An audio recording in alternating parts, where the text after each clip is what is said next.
의원님께서는 본회의 5분 발언에서 경기도의 미세먼지 지원 예산을 확대해야 된다 이렇게 주장하셨는데 어떤 이유입니까?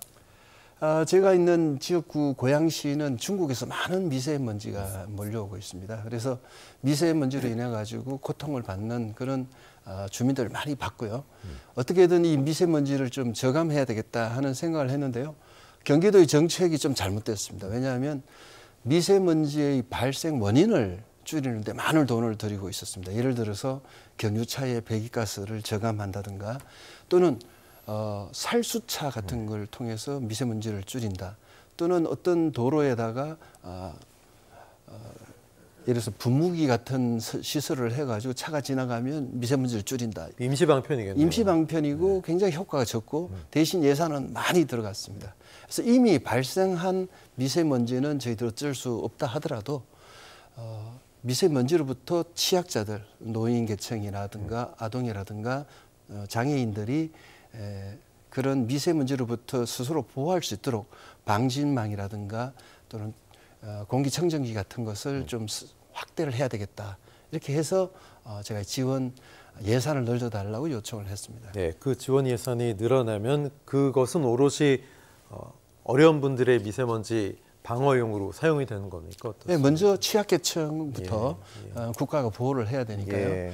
그리고 이제 사기업이나 예를 들어서 개인이 굳이 미세먼지 방진망을 설치한다면 지원할 수 있는 근거도 만들 예정입니다. 알겠습니다. 김동연 경기지사가 경기 북부 특별자치도 경기 분도 추진하고 있는데요. 계속해서 의원님께서는 경기 북부 규제 완화가 먼저다 이렇게 말씀하고 있습니다. 어떤 이유십니까? 경기 북도는 아직 분도가 되지 않았습니다만은 아주 오래 전부터 노태우 대통령, 김영삼 대통령 때부터 분도를 해야 된다 주장을 했습니다. 그 이유는 북쪽이 예를 들어서 접경 지역이다, 북한과 대치하고 있다라는 이유만으로 군사보호구역이라든가 그린벨트라든가 또는 과밀 억제 권역으로 해서 여러 가지 공장 설립이라든가 대학교 유치라든가 이런 것들이 제한이 되어 있습니다. 특히 고양시 같은 경우에는 전 지역이 과밀 억제 권역이고 절반이 그린벨트, 또 3분의 1이 군사보호구역으로 되어 있어가지고 이른바 특례시라고 해서 110만 명에 육박하는 인구가 모여 있습니다만은 지금 재정 자립도는 32%에 불과합니다. 그래서 이런 경제적인 구조를 좀 탈피하기 위해서는 우선 규제 완화부터 해서 정부 정책으로 피해받고 있는 지역에 대해서 규제 완화를 통해 가지고 보상이 좀 이루어져야 된다. 그리고 지역 경제를 발전시켜야 된다. 이런 측면에서 규제 완화를 촉구하게 됐습니다. 네. 자, 경기도 고양이 지역구시잖아요. 지역구 현안 가운데 추진하고 있는 것 가운데 밤가시 공원 지하 주차장 이게 상당히 관심을 받고 있습니다. 어떤 사업입니까? 네, 저는 도의원이 되자마자 주차 도의원이 되겠다라는 이제 약속을 했는데요. 제 지역구 중에 하나가 일산 신도시 가운데 정발산동입니다. 이건 단독주택 밀집 지역입니다. 단독주택 지역은 주차난을 말로 표현할 수가 없습니다. 매일 아침 주차 전쟁이 이루어지고 있는 거죠. 그래서 그런 어떤 주민들의 주차 전쟁뿐만 아니라 이 밤가시 공원 인근에는 밤리단길 또 앤티크 보넷길을 해서 문화거리가 형성이 되고 상권이 형성이 되면서 주말이면 외지에서 수많은 차량이 몰려오는데 주차할 곳이 없습니다.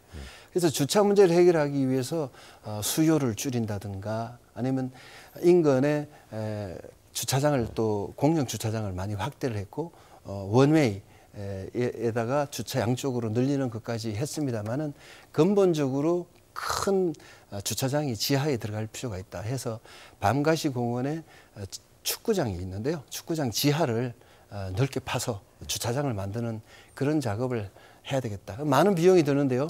민자를 유치하더라도 해야 되겠다 해서 지금 용역에 착수를 했습니다. 알겠습니다. 또 지역 현안 가운데 예산이 책정이 돼서 추진되고 있거나 또 이미 완료된 사업도 있을 텐데 좀 소개해 주십시오. 예, 제가 저류지가 있습니다. 물이 여름에 홍수가 나면은 이제 집중호우 때 모았다가 빼는 부분인데요. 저희 지역구 가운데 중산 이동에 모당공원이 있고요. 모당공원은 이제 그 인근에 대규모 아이파크 아파트가 들어서면서 기부 체납을 받은 데인데요. 공원 한가운데다가 저류지 시설을 하면서 철책을 이렇게 둘러놨습니다. 공원으로서의 기능도 아니고 미관도 너무 좋지 않아서 저류지를 건식 대신에 습식 호수, 미니 호수 공원으로 만들고 기존의 철책은 다 걷어내고 데크를 설치해서 명소를 만드는 작업. 그 예산 8억 원이 확보됐고 지금 진행을 하고 있습니다. 네. 그리고 뭐 해태술핑 근처에는 경관 조명을 해서 상권을 살릴 예정이고요. 그 외에도 파크 골프장 2군데를 업그레이드하는 작업도 지금 진행하고 있습니다. 예. 지금 화면에 나가는데 맨발 걷기 도비로 지원해서 고양 시민의 건강을 지키겠다. 그러면서 맨발로 걸으셨거든요. 지금 효과가 있습니까? 시민들 반응이 어떻습니까? 네, 저 오늘 아침에도 맨발길 비가 오니까 네네. 더 효과가 컸었는데요. 제가 선거를 치르면서 건강이 많이 나빠졌는데 예. 맨발길을 체험하면서 많이 건강이 좋아졌다는 느낌이 있어서 또 그리고 주민들의 어떤 건강 정진뿐만 아니라 어떤 정신적인 스트레스 해소 이런 데도 도움이 된다는 판단에 2년 전에 당선되자마자 황토길 조성 작업을 했고요. 그것이 지금 현재는 우리 도시환경위원회에서 경기도 전체 조례를 만들어서 황토길 지원 조례가 만들어졌고요. 예산도 또 확보가 되고 있고 지자체별로 아주 경쟁적으로 황토길을 조성하고 있습니다. 제가 한번 큰 그래도 역할을 했다고 물꼬를 생각하고 트셨네요. 예, 물꼬를 텄습니다. 예. 그리고 낙엽 폐기물 재활용에 경기도가 앞장서야 된다. 소각 비용도 상당하잖아요. 작년 연말에 또 이런 말씀을 하셨어요. 이것도 환경에 굉장히 친환경적인 정책 같아요. 간단히 좀 소개해 주십시오. 예, 낙엽은 매년 공원마다 또 가로수마다 떨어지고 있는데요. 이것을 재활용할 생각을 하지 않고 다 소각을 해서 네. 폐기물로 처리를 하고 있습니다. 그러다 보니까 소각 비용만 해도 많고 그렇죠. 그걸로 인해서 기후 위기도 더 가중되고 여러 가지 문제점이 발생되고 있어서 CO2가 발생하니까요. 그렇죠? 그렇습니다. 네. 그래서 이 낙엽을 그러면 비료를 사용하면 되지 않느냐 했더니 환경부에서 이거 폐기물로 분류가 되기 때문에 비료로 할 수 있는 데 있어서 여러 가지 제약이 많습니다. 그래서 네. 제가 경기도부터 좀 나서야 된다. 우선 낙엽을 비료화하는 기술을 개발할 경우에 지원을 좀 해주고 또 경기도에서 공동 낙엽 재생 공단을 한번 설치를 해보자 이런 제안도 했고요. 지금 실무적으로 좀 많은 진전을 보고 있습니다. 알겠습니다. 또 미래 세대를 위한 교육 분야에도 상당히 관심이 많으신 것으로 알고 있는데 계획 중인 교육 분야 사업 있습니까?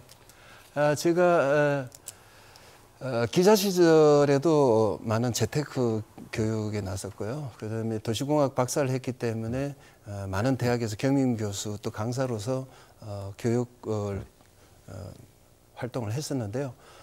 지금도 이제 미래 세대들에게 제가 기여할 수 있는 게 교육이다 이렇게 좀 생각을 하고요. 특히 이제 노년층의 재취업 교육이라든가 또는 인생에 대해서 또 마무리를 잘 할 수 있도록 여러 가지 생활 교육이라든가 또 자금을 좀 마련할 수 노년 자금을 마련할 수 있는 재테크 교육 같은 것을 제가 좀 많이 좀 생각을 하고 있습니다. 알겠습니다. 자, 어느덧 예정된 시간인데요. 마지막으로 경기도민들에게 당부의 말씀 또 어떤 정치인으로 기억되고 싶은지 말씀해 주십시오. 예, 우리 도민 여러분, 우리 경기도의원이 할 수 있는 일이 많이 있습니다. 그리고 도의원에게 많은 요구도 하시고 또 도의원이 실제로 일할 수 있도록 많이 독려도 해주시고 격려도 해주시면 좋겠다 이런 생각이고요. 저는 이제 도의원으로서 어떻게든 경기도민 또 고향 시민 저희 지역 구민들에게 도움이 될 수 있을까 생활 정치인으로서 주민들의 민생에 도움이 될 수 있는 그런 정치인이 되도록 열심히 노력하겠습니다. 네, 계속 애써 주십시오. 이택수 도의원과 이야기 나눴습니다. 고맙습니다. 네, 감사합니다. 네.